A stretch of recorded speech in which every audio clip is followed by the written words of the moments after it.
Well, this generator's been in enough videos.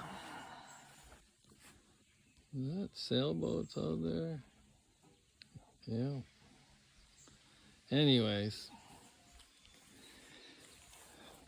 originally this thing wouldn't start at all.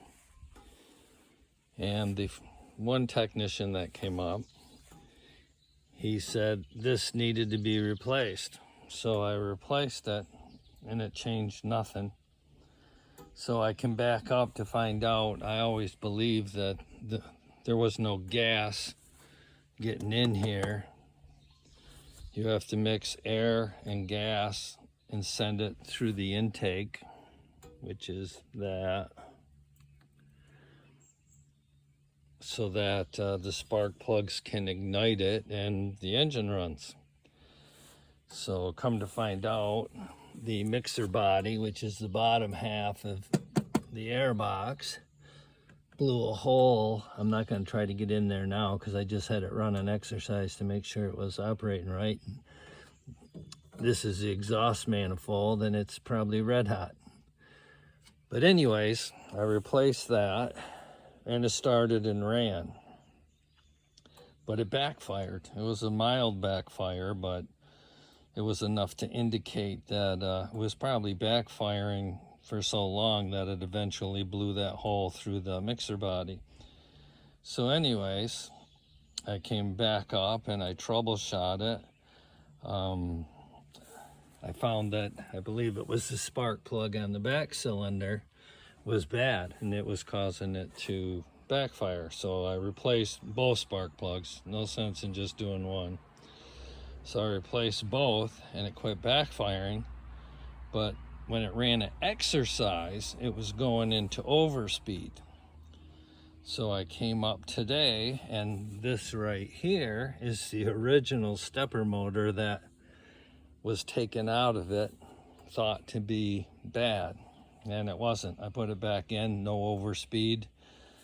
I changed the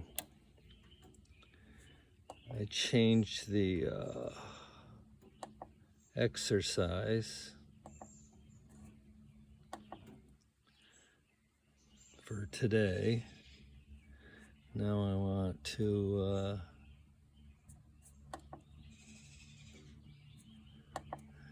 I don't really care. I think they wanted 12 o'clock.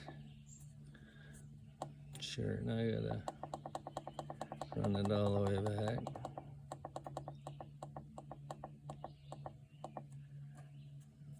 On a Saturday or a Sunday. I think it's on a Saturday. Well, it is now. So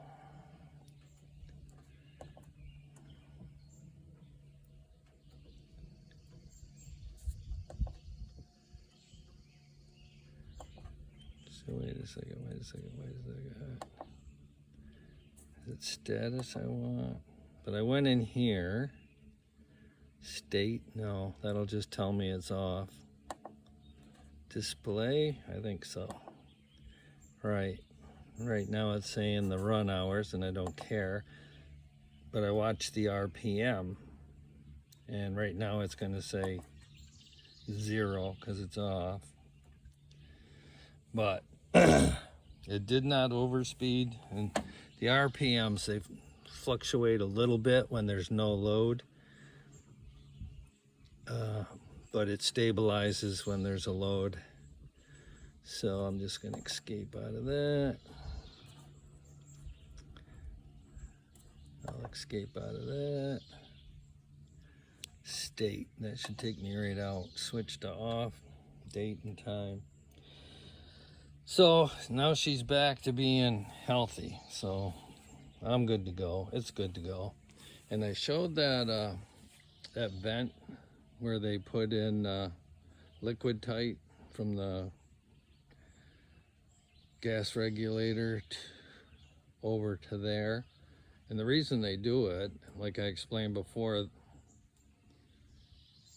they vent. And you don't want them venting next to anything that can create a spark in case it vents and does a transfer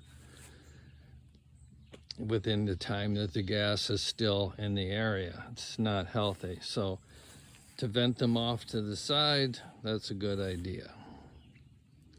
And the gas valve back there, I forget what, I think Generac wants at least 3 feet from the generator to that. They don't want it right on top of the generator. And this one's healthy, ready to go. Nothing else to see here. But this is, see how they strap that down? That's because when it vibrates, it wiggles, and eventually it could break them off. Kind of like taking a soda can, folding it in half, and then going back and forth until it breaks in half. And I put a second one over here because the way they had it strapped, the wire kept going down and interfering with the arm on the stepper motor, because it actually goes back and forth. You know, I forget which way it goes. It goes all the way one way to get gas in it, then comes back, and then it regulates it to 3,600 RPM. On this particular unit, I actually had to tie a string to the other end of the wire on that, because on this, that wire runs down, goes underneath this rubber air intake and goes through the wall, and then comes back up through all that crap and connects on the front right side of the controller. It's about here on the underside. Most of them, I think, attach here. Too many controllers, too many different ways. So hopefully that helps somebody if they are running into multiple problems with their generator.